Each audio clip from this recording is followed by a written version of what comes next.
I hate flying. From the TSA restrictions, long waits, bad food, broken luggage, and not to mention you're trapped in a giant aerosol can with 200 other people's dander. I just really hate flying. But I love traveling. A great thing about living in the East Coast is the accessibility you have with other major cities because of the trains.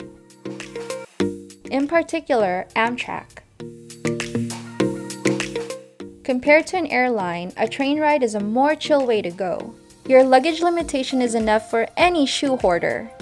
And you don't have to be super early because boarding is usually a few minutes before departure time. Whether you're a New York local wanting a change of scene or a tourist wanting to expand your visit, here are 3 cities you might want to consider for a weekend trip.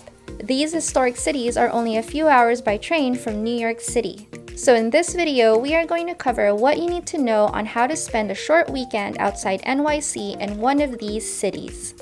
Welcome to Urban Caffeine. Make sure you hit that like button.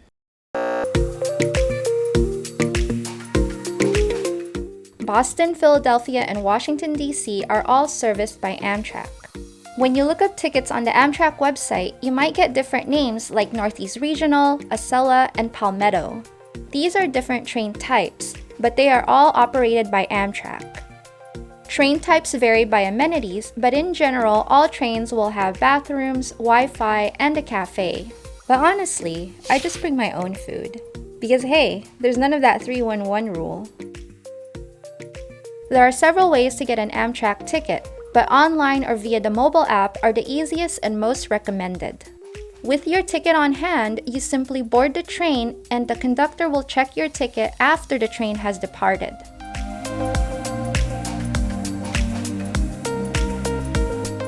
Here are the 3 cities we are looking at. All are accessible by train and by bus. Although the more chill way to travel is by train, bus information is good to know in case you need a plan B to get back to New York City. As you can see, Philadelphia is a pretty fast trip. You can even do a day trip to Philly if you don't have an entire weekend to spare. As for Boston and DC, they are almost the same distance from New York City, which is a little over 200 miles. So either of these 2 cities will take about the same amount of time.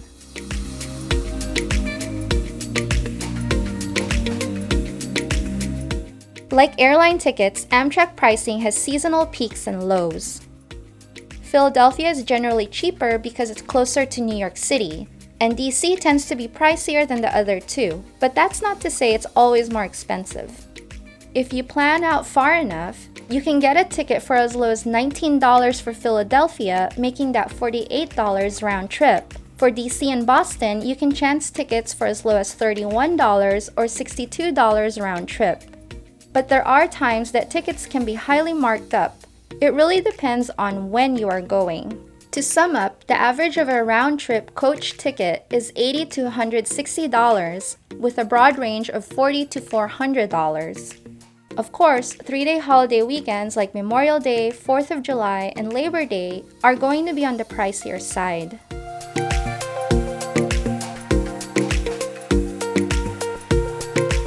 Now let's do a quick summary on what you can see in each city. In Philadelphia, you have the Liberty Bell, a symbol of American independence. Independence Hall, where both the Declaration of Independence and the U.S. Constitution were signed. The Rocky Balboa statue.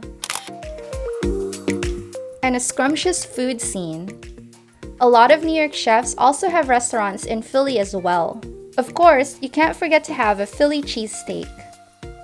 In Washington, D.C., there's the National Mall, which has the Lincoln Memorial, the Washington Monument, a bunch of museums, the Capitol Building, and of course, the White House.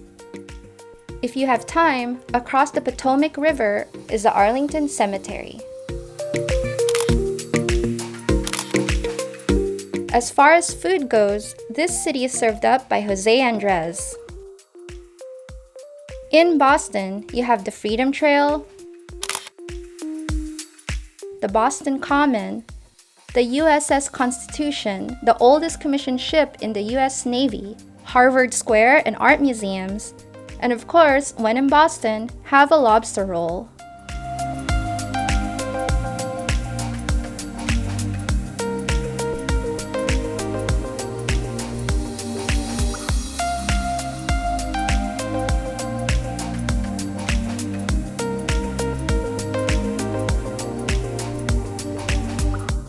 I'd like to thank all patrons of Urban Caffeine. If you're interested in more New York content, behind the scenes, and a free wallpaper each week, check out patreon.com/urbancaffeine. Until next time, thank you so much for watching and happy New Yorking.